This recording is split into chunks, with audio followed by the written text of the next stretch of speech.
I think a lot of our people, I think a lot of our people are still struggling with some of the aftermath of the Tuskegee experiment, some of the medical malpractice that has been done to our detriment. There's a book by Harriet Washington called Medical Apartheid that Yes. discusses that. And I feel that there's so much fear associated with going to be tested, with our DNA being taken.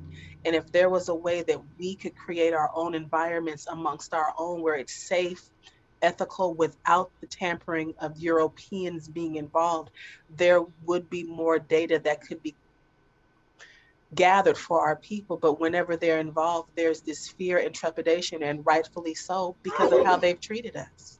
No, that's very, very true. I've had people who I don't want to because I'm never going to get the real drug.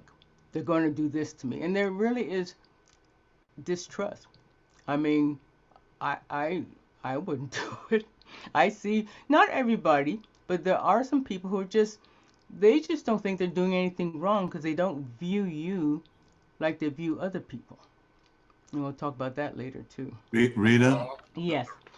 we have a question. Sister Tony says, given the history, should we volunteer for some of these studies that they're not that Black women are not included in? Yes. No, I tend to be a suspicious person, but I've had friends who've gone into these study groups, and that's the best care you'll ever get. They give you every test, it's free. You get tested, they let you know what's going on. And so, but I agree with people being afraid of the system, but in the long run, somebody has to find out how black people react to these medications. And so I think it's good to, if you feel comfortable enough, I would volunteer. Okay. We also, Brother Keaty has put in the chat that there's 331 million Americans. They're 4.1% of the global population of 7.9 billion. Yes, I mean, it's like when you think about it, they are not. We are the people, the global majority. They are not, and so people just need to wake up a little bit. But they treat everything like white first, and the vast majority they don't pay attention to. And so that includes how you talk to people, how you treat people, what drugs you're spending money on, those type of things. Slowly it's turning, but it's you're coming back from a deficit. We have a hand up. King Kevin has a question. Go ahead, King Kevin. Would you put yourself on? Would you turn your camera on? We can see you, bro. King Kevin. Oh, there he is. All right. Go ahead. You're muted, King Kevin. Take yourself off mute. Okay. Yeah, greetings, everybody. Greeting. And Hello. hi, yes, it's blessings, Dr. Taylor. Great presentation. I have a question. You mentioned that there aren't enough clinical studies of Black women or Black people in general. I was wondering, could it be because if you're going after a grant and you're seeking government dollars that you, uh, I don't know, that you can't exclude a particular party or race, and that Black women just don't know about it, and also the importance of having our own medical research, regarding our own genetics and just our own being, like just studying ourselves and the evolution of our people from our ancestors to today. Is it legal? Is it legal, or how can I say this? Is it possible for an organization or a company or scientific group to have scientific studies of just Black people, and seek government funding for it? Oh, of course, if they seek government funding for sickle cell treatments. What they've done with Mm-hmm. sickle cell is phenomenal. I mean, years ago, sicklers died in their teens, and now you find sicklers walk around in their 50s and 60s, and that's from research. But I think all I can say is that if you're an Anglo and you want to do a grant, you know where to find white people. You may not know where to find black people, and they'd have to go out and find them, have to go out to radios or talk to somebody or recruit them. And I think it's just easier just to deal with what you know. I'm just talking up, but I don't think it's the government won't do it. It's just that the people who are doing the grant and have the research grant maybe don't know how to go about it because they're mostly Anglo. They don't associate with black people. And if you're in a medical area, you don't see that many black people other than patients. Okay, thanks for answering that part of the question. But So there is are it? black doctors who have grants, and they'll, but like we'll talk later on, there aren't that many black doctors. So, Mm, okay. All right. Thank you. okay, where are we? Let's see. What lost my space. Hmm.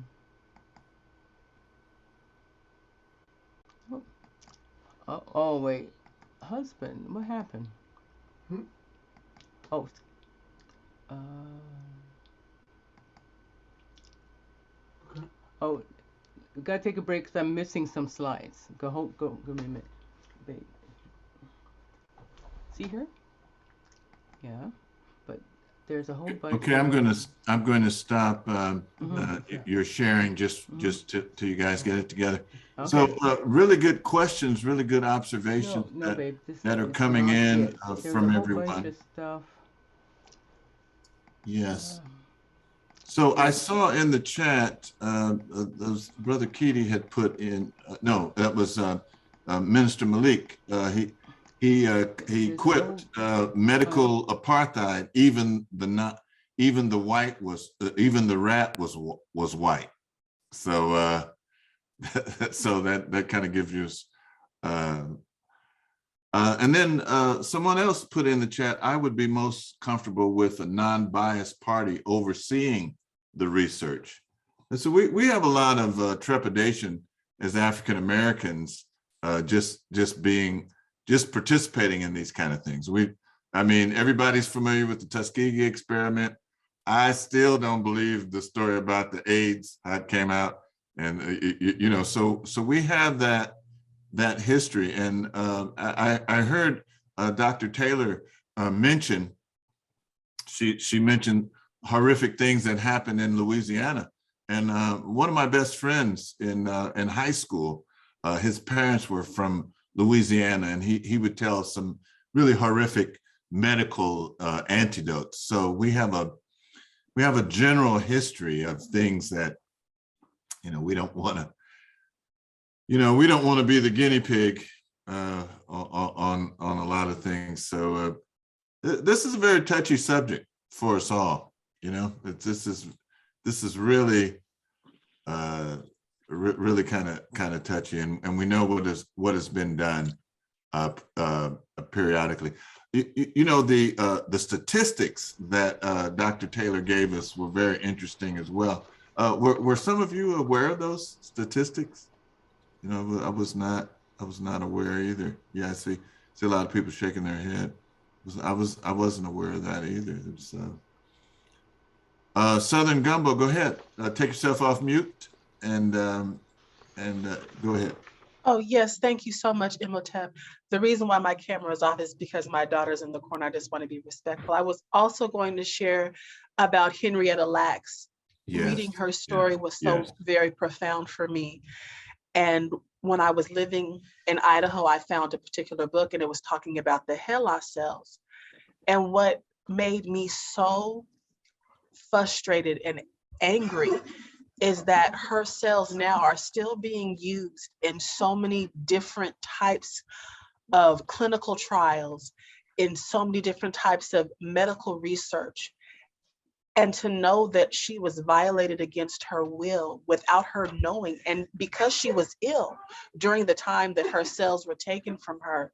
I think the concern that I have is that, and again, I'm not trying to be conspiracy theory in that manner, but we have to ask ourselves, what if they're looking for the holy grail, and then we participate in these clinicals and these trials, and they find that gene or that sequence in our DNA that can unlock something for them? That is an honest concern. And I think what we have to do is look at the intellectual integrity of our own scientists and our own doctors and create our own, because I truly don't feel that at this time we can afford to give them any more information than they already have. And that's just my perspective. Thank you for sharing that. And then someone has put in the chat another loss of integration, not having our own institutions funded by us to assist and research us. So if we were actually doing the studies ourselves, we might feel a little better about it. Rita, are you ready to come back? All right. All right. Hey, and I can go ahead, Katabasi, go ahead. Yeah, I would just add that I'm part of a group study. I've been for about 5 years, and it's a study that focus on the aging of Black seniors.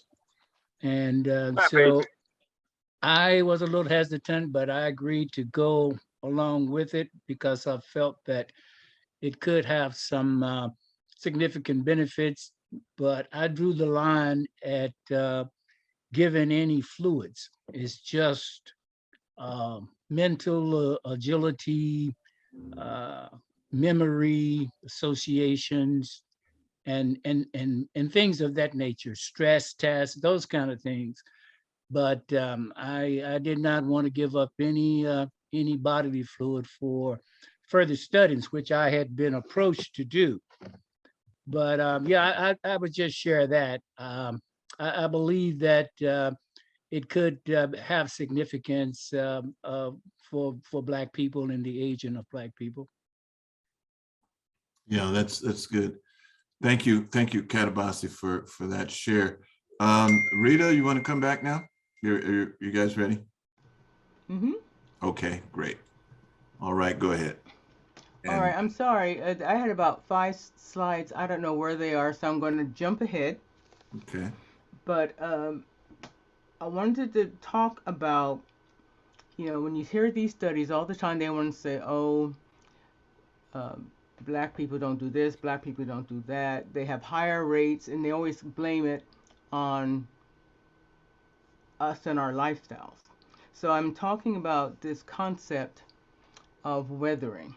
And so I just want to just talk briefly from this article that I have.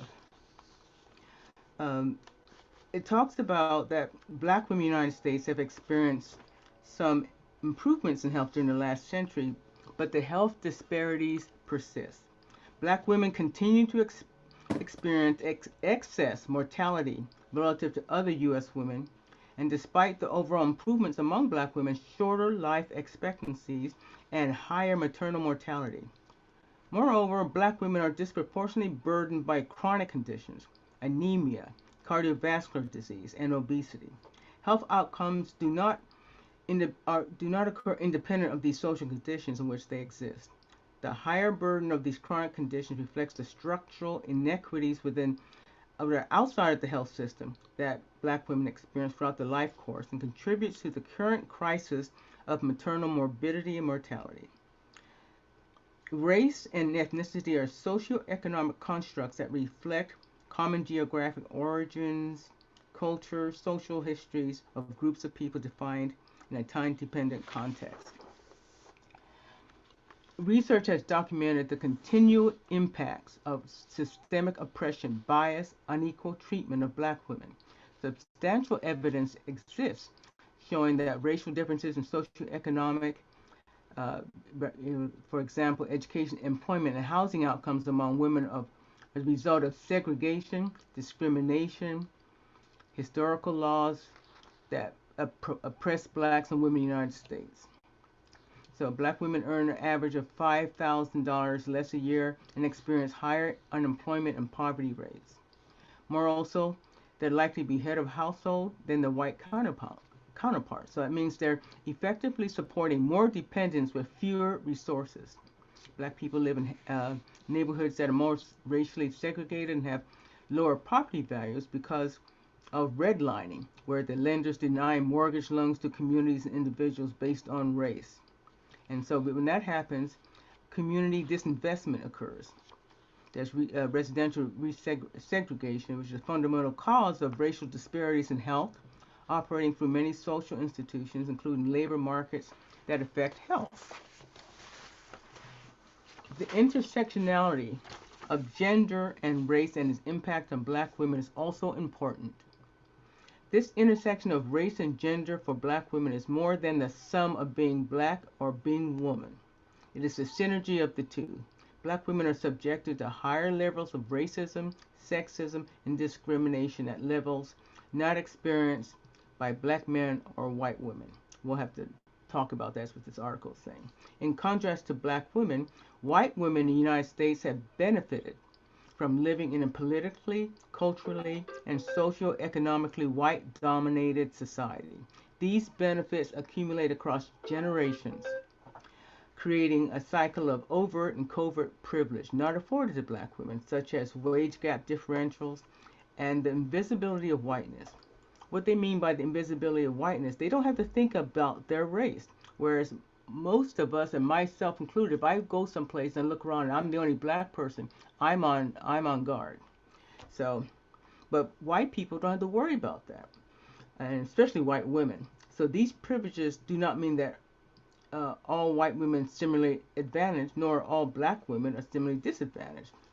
But these social conditions create an environment for health disparities to exist and persist.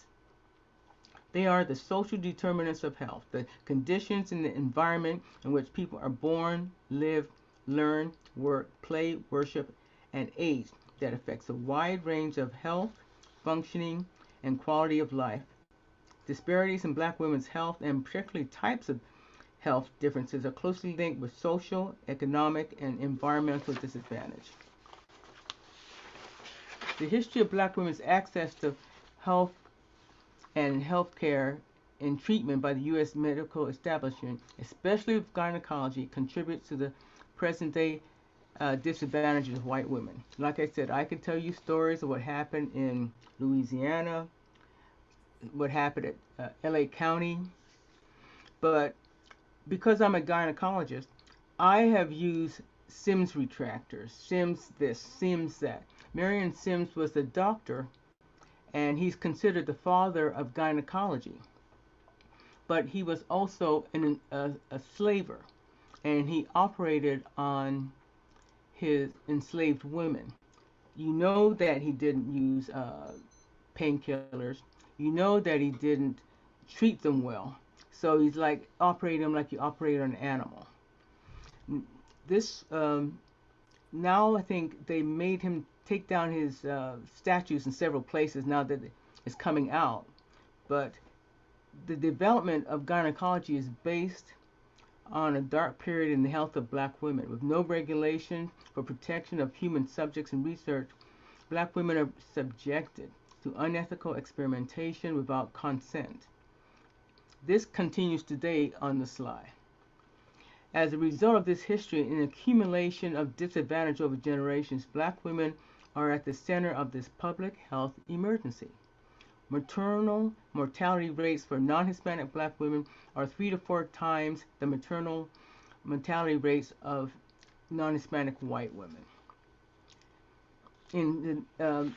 So I want to talk about this weathering. I never heard this concept before. What they're saying is that as adults age, our health declines. Aging is affected not only by your chronological age, but also by biological, behavioral, social, cultural, and environmental factors. Stress is an important factor in aging, affected strongly by the exposure of built and social environments. This one professor says he has something called the weathering hypothesis. And what that is that it's the differential exposures to stressful environments are a major factor in the widening health disparities as individuals age. They suggest that black-white disparities in health widen with age because of the accumulation of social-economic disadvantages and experiences with racism among black women throughout the life course. So there's evidence for a weathering hypothesis that includes finding that babies born to black women in their teens are at lower risk for infant mortality than babies born to non-Hispanic black women. And the reverse is observed for non-Hispanic white women. They found out also that this is genetic testing, that the telomeres is a part of the genes indicates that black women are 7.5 years biologically older than white women. So all this perceived stress and poverty accounts for 27% of this differential. So when I'm so tired of hearing, when you hear about why do these things happen to black women or black people, and Anglos say, well, it's because of their lifestyle. They eat too much. They don't do this. They don't do that. That is not it. What is happening is what has happened socially for ever since we came to this country, and now we're having more and more need more and more research to show this. So, and one thing I was going to show was implicit, but that I had that on my slide, but it's not here. What happens? They're there. Pardon? They are there. Where? Go back. Oh, hold on. Hold on. Oh, the maestro has found my slides. Sorry. Give me a minute. There we go. I just love to see you guys work together.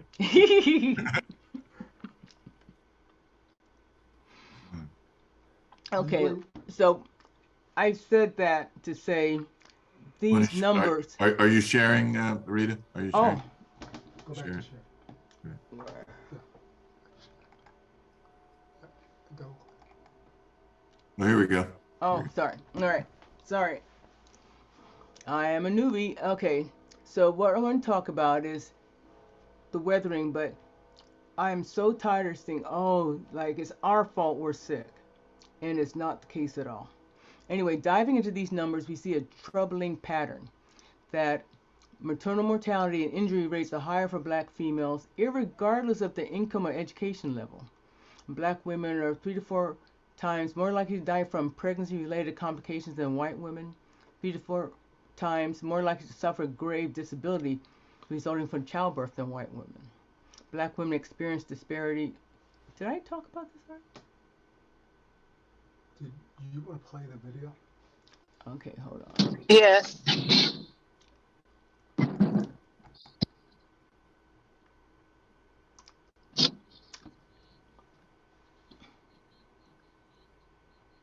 Turn the sound up.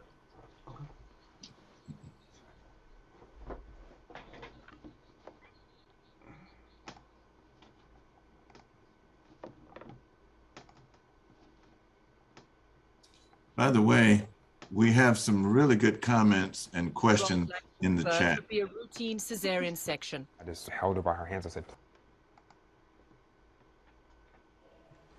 Little boys playing, watched over by a mom they're too young to remember. Yes. and so it really is. Kira Johnson's husband, Charles, hasn't stopped remembering. I remember mommy well. He's still grieving, still angry from that night in hospital. I can see the Foley catheter coming from Kira's bedside begin to turn pink with blood. He says doctors told them now 3-year-old Langston's birth would be a routine cesarean section. I just held her by her hands. I said, please, look, my wife isn't doing well. And this woman looked me directly in my eyes and she said, sir, your wife just isn't a priority right now. It wasn't until 12:30 a.m. the next morning that they finally made the decision to take Kira back to surgery. As critical minutes turned into hours, Johnson says he was continually ignored by staff at Cedars-Sinai Hospital in Los Angeles as Kira's health continued to suffer. When they took Kira back to surgery and he opened her up, there were 3.5 liters of blood in her abdomen from where she had been allowed to bleed internally for almost 10 hours. And her heart stopped immediately. Johnson is suing the hospital for the loss of his wife, and with the case pending, Cedars-Sinai told CNN in a statement that they could not respond directly because of privacy laws, but that Cedars-Sinai thoroughly investigates any situation where there are concerns about a patient's medical care. Kira was a successful entrepreneur who spoke 5 languages. This is video she recorded teaching her firstborn son to speak Mandarin. This was a woman who could fly planes and skydive, seemed invincible to her family, which is why her death is so much harder to understand. That's when I started to do the research for myself, and I realized that, oh my gosh, we are in the midst of a maternal mortality crisis that isn't just shameful for American standards, it is shameful on a global scale. The charity Every Mother Counts, which was started by supermodel Christy Turlington, works across the world on maternal health, but also in the US. Because America is the only developed country with a rising death rate for pregnant or new mothers. Approximately 700 women in the US die each year. Globally, the comparison is stark. More mothers die in childbirth in America than they do in Iran, Turkey, or Bosnia-Herzegovina, even Kazakhstan. All have lower maternal death rates. Finally, they took her to the doctor. Lindsay Addario is a Pulitzer Prize-winning war photographer who's documented the deaths of women in childbirth around the world in the same way she tackles a war zone. It's almost more heartbreaking because I think when I go to war, I kind of know what to expect. What she did not expect was to find that her own birthplace, America, was failing pregnant women in some of the same ways that much less developed countries failed their mothers. When I go to the United States, I see, these little scenes of heartbreak. I just can't believe they're happening in my own country. It's almost harder. Every Mother Counts says many of their deaths are because of an unequal healthcare system and systemic racism. Public health experts warn this crisis is not just affecting poor or sick moms, but also healthy, college-educated African-American women. We do know that there may be issues in terms of institutional racism. A well-educated African-American woman with more than a high school education has a 5-fold risk of death compared to a white woman with less than a high school education. There is a failure and a disconnect for the people who are responsible for the lives of these precious women and babies to see them and value them in the same way that they would their daughters, their mothers, their sisters. Now part of an unnecessarily large fraternity of Americans who've lost partners in childbirth, Charles is pushing for policy changes, raising awareness, and trying to hold doctors and hospitals accountable. If I can simply do something to make sure that I send other mothers home with their precious babies, then it's all worth it. And he's raising his sons, teaching them about their mother. What I try and do is just wake up every day, make mommy proud, repeat. When did you get so good? Robin Kerno, CNN, Atlanta. Good job, bud. Y'all did good, man. That was a good grab. I didn't. Hello, I'm Mark Brown. Click the ABC7 logo to subscribe to our. Okay, let's go back. How do I get back on? Can you hear me? Yes. Oh. All right, let's see. Where are we then?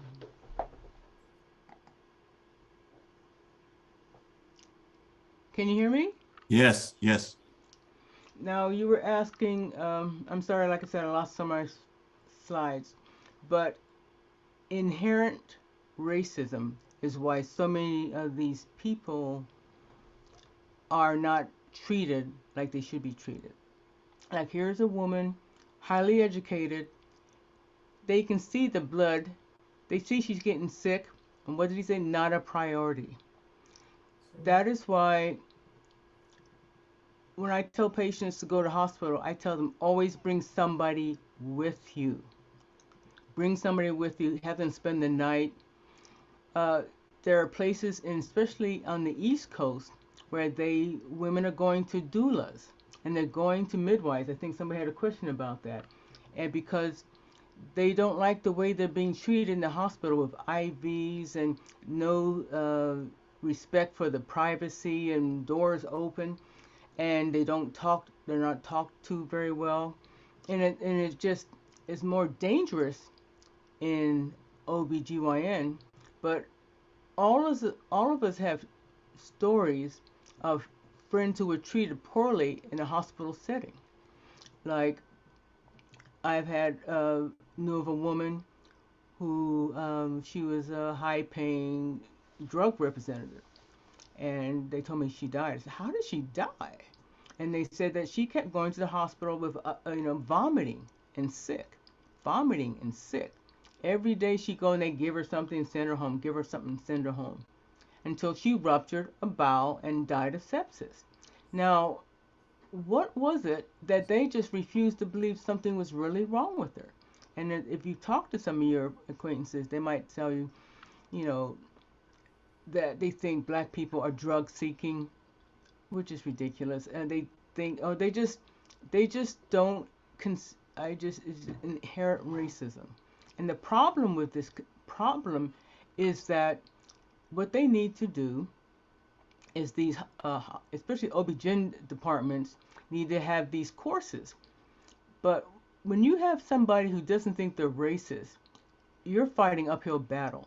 For example, like the Voting Rights Act, the Supreme Court justice, he knocked it. He transformed it. Why? Because he hadn't personally seen a lynching. He hadn't personally seen cross burning. So he said we don't need it. And the nanosecond they defanged the Voting Rights Act, they started changing the rules, changing the laws, throwing people off the rolls. And that's the same thing with the medical staff. You try to tell them, you know, you need to be more cognizant, and they get on their hind legs. I'm not racist, because they think a racist is somebody who, a policeman or something like that, and I'm a trained professional. No, but when you don't listen to people, when they tell you they're in pain and you don't listen, or you have these inherent, these uh, thinking, these old style thinking that was prevalent 50 or more years ago, that black people don't feel as much pain, that when a black child goes in the hospital with a broken leg, he might be sent home with Tylenol, and white child be sent home with Demerol, because they just think we can take the pain, or that black skin is thicker and you can cut it and they don't experience as much pain. It's all sorts of nonsense from the slavery days that has a lot of these people who wrote these textbooks back in the early 1920s and 30s, that's where they were coming from. And of course, a lot of that has been changed. We have to get more black people involved. When I was in Chicago, uh, there was a rule that every time a black woman came in the ER with pelvic pain, she had gonorrhea. If a white woman came in the ER with pelvic pain, she had endometriosis. So this one black physician got a grant, and he just did a laparoscopy on everybody came in the hospital with pelvic pain, and found out no, black women don't have an increased risk of PID, or pelvic inflammatory disease.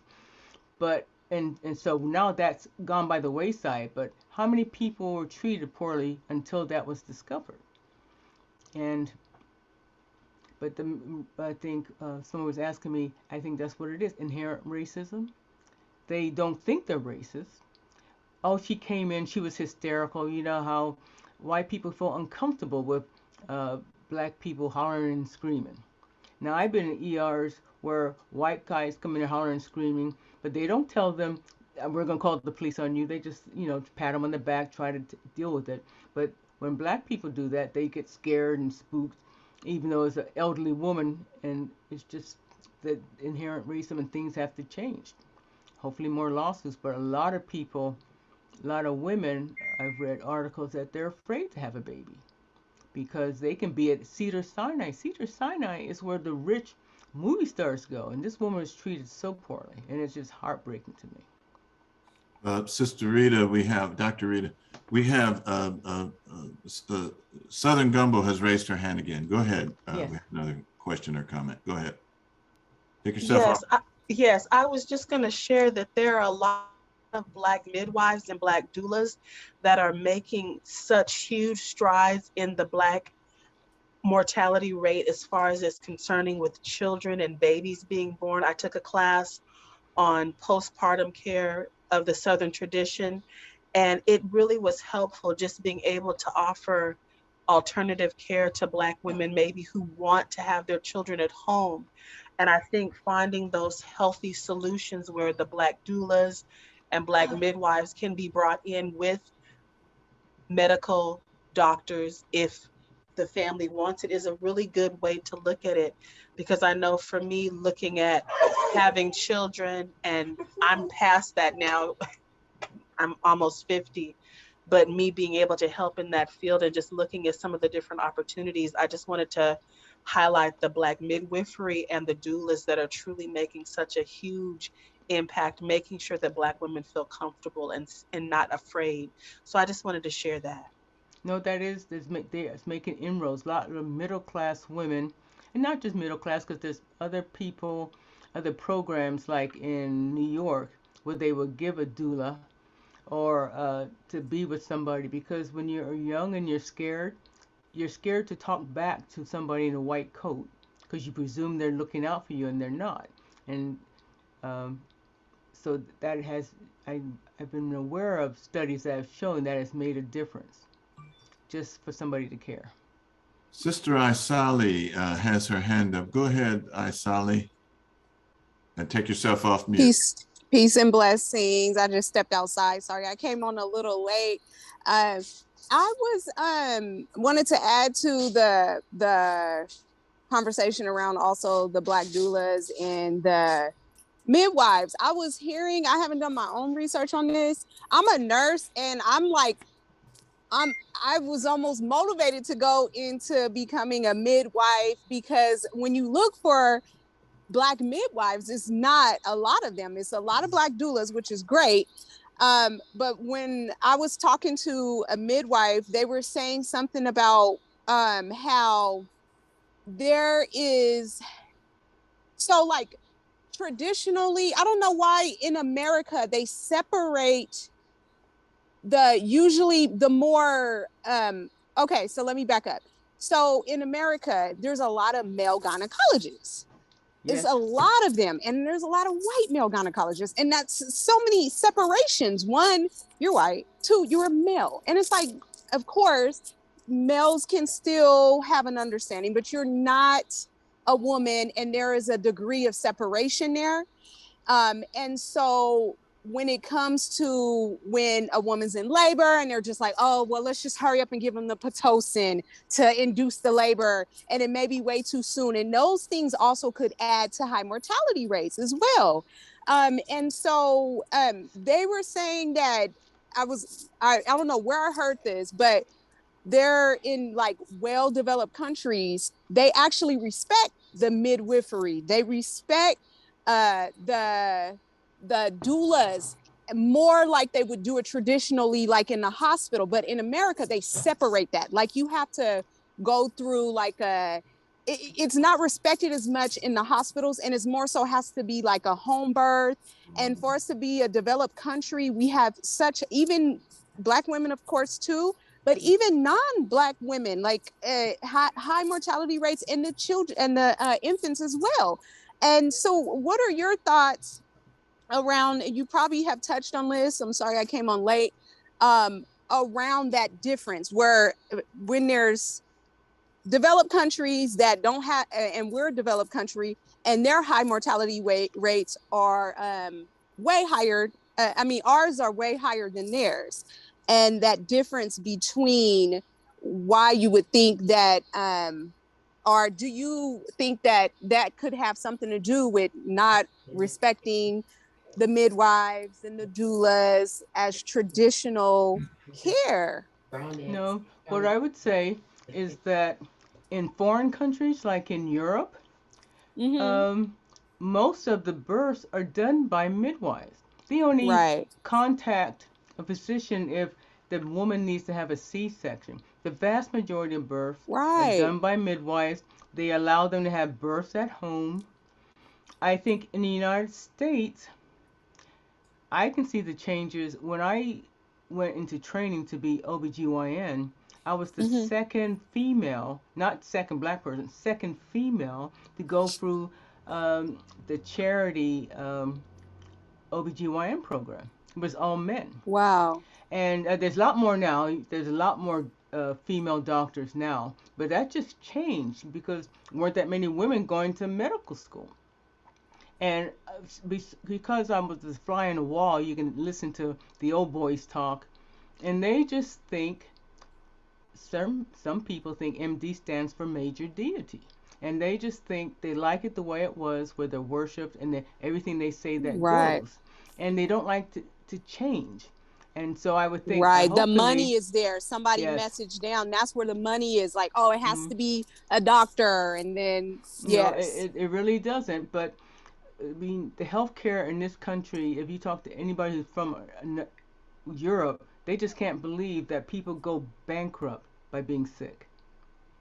They can't believe that women have to pay 20,000 or money out of pocket even if they have insurance to have a baby.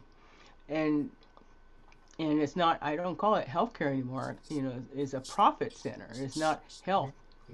So I think that's what it is. And women have to fight for their rights slowly but surely. Because I don't think the lawsuits are going to do it. That gentleman with that in that video, he's going Yeah. to get Sad paid, story. but Right. some insurance company's going to pay that. Is that going to change anything? No. Women have to take, Right. either if more women started having babies at home, that might make a difference and they'll change. And in some places, they were, I know They're making laws against that in some places, I was I hearing know, too. out of the idea that we're thinking for you. No, they want that profit to come back in the hospital. That's what they want. Right. So that's what, So yeah. that's the American way of medicine, which is uh, not conducive to the patient. It's for the benefit of the doctor and the hospital administrators. So just the way the Wow. women deliver. I mean, I remember I was at an Indian hospital, and when she got ready to have the baby, she kind of stood up and squatted. And I said, wait, why are women on their backs? That's the natural way to give birth. But why do they lay on their back with the legs up? So the doctor be comfortable delivering the baby. So it's just different here. Right. But Thank with all you. these bad outcomes, people have to start thinking real hard. I've had my girlfriend's daughters or granddaughters are saying they're afraid to have a baby because most of the time it'll be okay. But what if they're not listened to? And then people are very afraid of that. Thank Thank you. you. Thank you, doctor. Thank you, Sister Isali. Minister Alicia has her hand up. Go ahead, Minister Alicia. Greetings, everyone. Hello. Um, hello. Thank you so much, Sister Rita, because that's really true. Like I'm giving you an amen from a corner who I have experience, because a lot of times you have a situation where you aren't listened to, you aren't taken seriously. People are afraid to have children, and it's like a lot of times you have to definitely be an advocate for yourself or have an advocate there. Mm-hmm. I experienced the same thing, like even the birth of my fourth child. um I didn't have medication, and the nurse knew I didn't have medication. And so when it was coming time to push, I told the nurse, I said, I need to sit up, because you were talking about the way we have children. I Yes. told her, I need to sit up. Can you please put my bed up? And I was trying to explain to her that I don't give birth laying flat on my back, No, because at that's that not the point, natural way to give birth. no, it definitely is not. And she was trying to have me laying flat because it was, and I had also been told at one point, when I was talking to them about different birthing positions, it was like, oh, well, the doctor can't see. That has nothing to do with me. I'm not worried about him. And so, when I told her I needed her to sit my seat up, like push my bed up, she whispers to the doctor, oh, she hasn't had any medication. Like I'm crazy because I want her to sit my bed up. They And so want you medicated so you don't speak up. exactly. And it's like, the more medication you're taking, the more liberties they want to take. oh, you can't do this, you can't. They didn't know, they didn't had no clue that I had taken doula training. They had no clue about this stuff about me. Just like, oh, just another Black woman, she don't know anything about this, she's just, having a whole bunch of babies. That's all they thought. So they treated me that way, and because I wasn't under medication, I was able to hear and understand everything they were talking about. So from someone with Unfortunately, that has been a lot of people's experience. yeah, yeah, and it's terrible, it's ridiculous. So anybody that could be anybody a Black person that could have those type of trainings and help sisters, I would say yes, please. Oh, I think they would have a market, a great market for it. Definitely. Thank you. Thank you, Minister Alicia. Sister Judy, go ahead. You have your hand up. Go ahead, Sister Judy. And take yourself off mute. Okay. Well, Dr. Taylor, I am thoroughly enjoying your presentation. Thank you so much. Lots of information that we didn't know. One of the comments I wanted to make, I am in my car and I may have lost signal twice, so I hope I'm not asking a question that was already asked or a comment.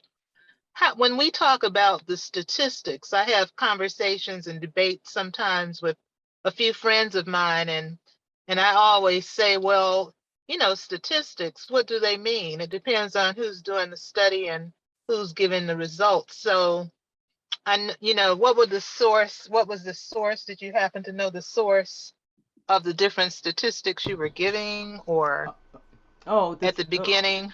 It's called Black demographics.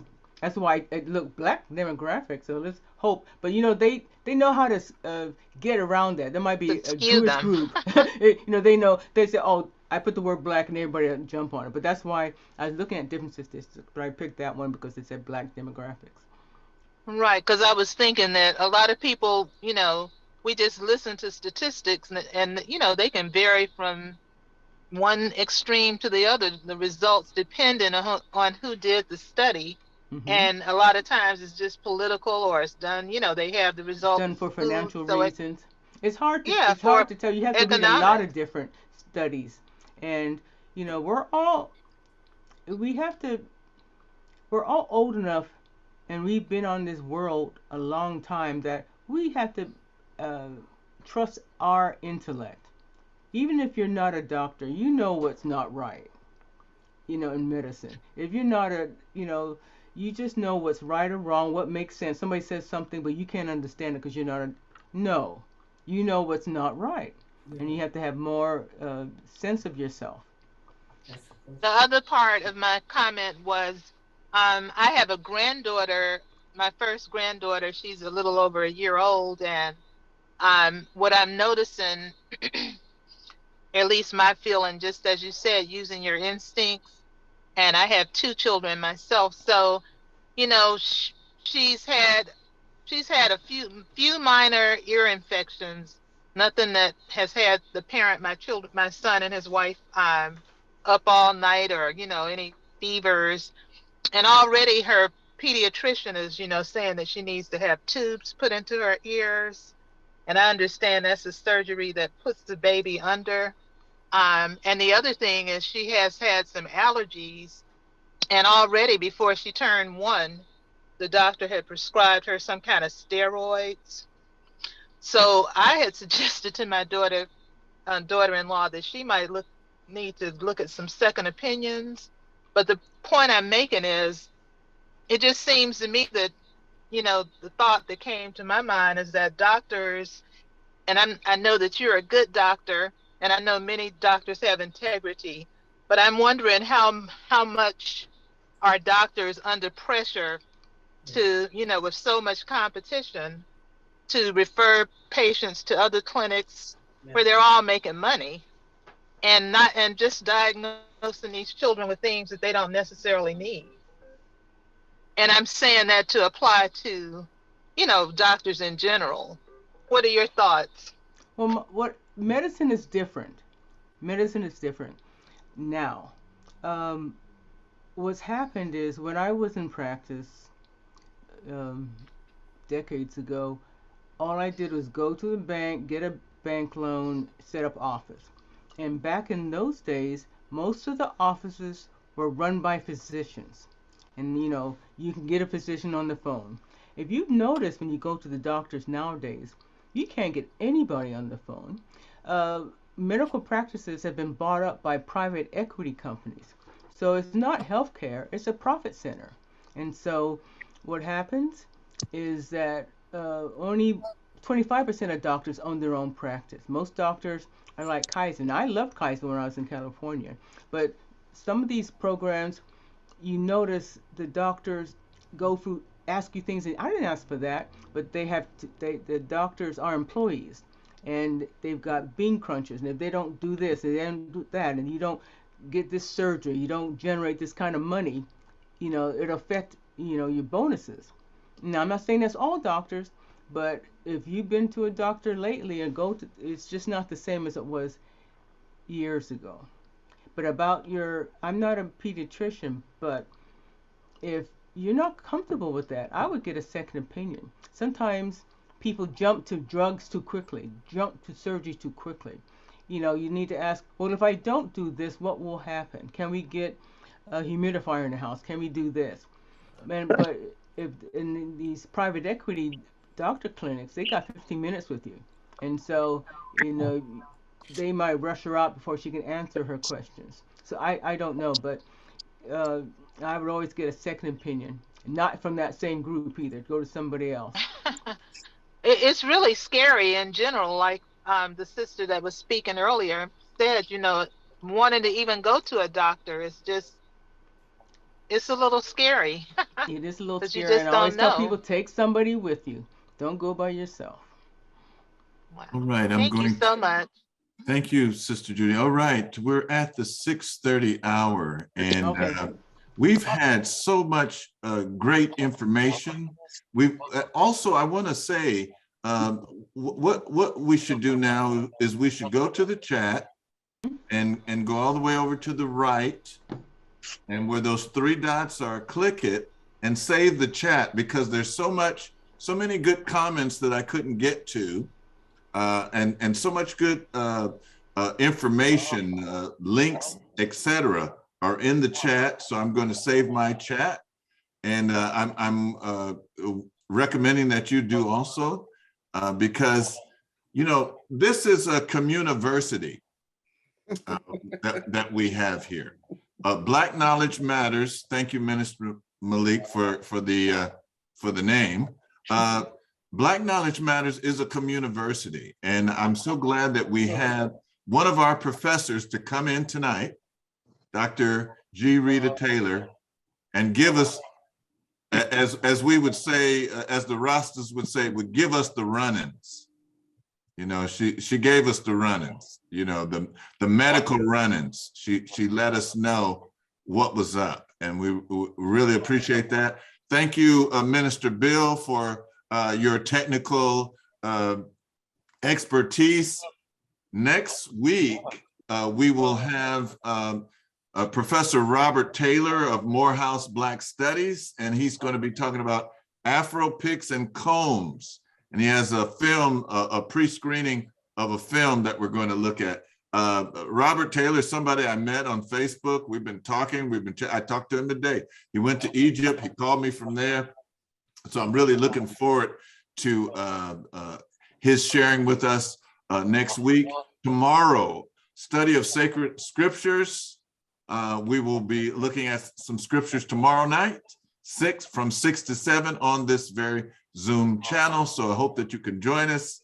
I'm glad that Mama Connie could join us. She was excited when she heard that Bill's wife was a doctor, and that would be coming and presenting. Mama Connie just retired as a veterinarian. So we have so many heavy people in our midst, and just because you have a doctor, that doesn't mean that does not mean that you're not heavy. We have so many intelligent people associated with Wolsey Community Church. I'm just proud to be among you, and thank you for such great comments tonight, such great information. And thank you, Dr. Taylor. You have any closing words as we end? Oh no, I'm just sorry that we had the slide mix up. I never done this before, but I'd be glad to come back for more if you want to pick a subject you'd like. All right. Let me just say that on November 9th, we're going to have Dr. Marina Rasnow Hill. And she was actually my doctor and Sister Doris's doctor. And she's going to be talking about some of the things that Rita mentioned, but she also is going to talk about different health modalities. And so you can join us then. You're always welcome to join us anytime. But the next time we're going to be talking about this medical thing is going to be on November 9th. All right. Thank you. All right. I have a question. How do I find out more about this program? I found this through Instagram. I think it's called iAscension. That's how I found out about tonight. Oh, would you just send me, put your information in the chat, and I will get back to you. I normally send out notices on Facebook. I do have a Instagram account and a Twitter account, but I haven't really gotten into that yet. But we have contracted with someone that's going to be creating a portal for us, and going to be doing a lot of our social media things. But if you send me your information in the chat, that would be one way. Okay, so I got it. The Healing Way 1973. That was the year I was born. No, just kidding. You guys can look at my face and know that's not true. All right, I'm gonna write that down and get I'm going to send you out some things. All right, and you can also go to this is let me just say this is Wosay Community Church of Oakland and Sacramento. You can visit the websites wosaycommunity.org or wosaysac.com, and you can get some further information. Now I talked to Tony. She said you need to update your website. Yeah. So what Doris is saying, I've been on him. So we're working on that. We're getting that streamlined. So give me a break. No. Can someone put Wosay in the chat box really quick so I can take a screenshot, please? Oh, okay. Hold on just a sec. Somebody just sent it. I'm getting messages just from all over the place. So I'm sorry, sister. Say that again. You want me to put those in the chat? Yes. Okay. Yes, please. Okay.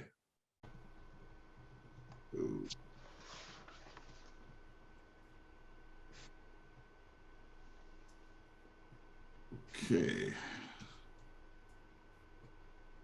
All right. I think I got it. My wife said, "You have on your glasses?" Yes, I have on my glasses. So this, you know what? I'm very fortunate to have somebody like Doris to keep me in line. I tell you, otherwise, who knows? Just all right. Stop laughing, Darnisha. Stop laughing at me. All right. Hey, love to each and every one. Mama Kanke, Baba Jeff, Sugar D, Mama Ngina, Mama Afua, somebody, Samsung SMG99. I asked you to identify yourself. We kind of let you slide this time, but we really would like to know who the people are that are on here, either your camera or your name. All right. One love. What am I forgetting something? Okay. Oh, one love, one heart, one God, one aim, one destiny. Glad that everyone was here to witness and hear our wonderful sister, Dr. G. Rita Taylor. All right. Thank you, Dr. Taylor. All right. Hopefully I'll see you tomorrow. We're talking about scriptures. Is it in the scriptures? Yes, it's in the scriptures. All right. Tomorrow, 6 o'clock. Tomorrow at 6 o'clock. That's right. Make it a date and don't be late. All right. Same Zoom. Same Zoom. That's right. Is it 6 p.m. Eastern Standard Time or PST time. It is PST. Thank you for Okay. asking that question. It's PST. Thank you. You're welcome. Yeah, 9 o'clock EST time. So that'll be 9 o'clock my time. I always get the times mixed up. I hate that. Yeah, we're 3 hours behind the East Coast, rather. Okay. Yeah. Mama Celeste, glad you could join us tonight too. All right. See everyone. Take care. Live up. Good night. Night night.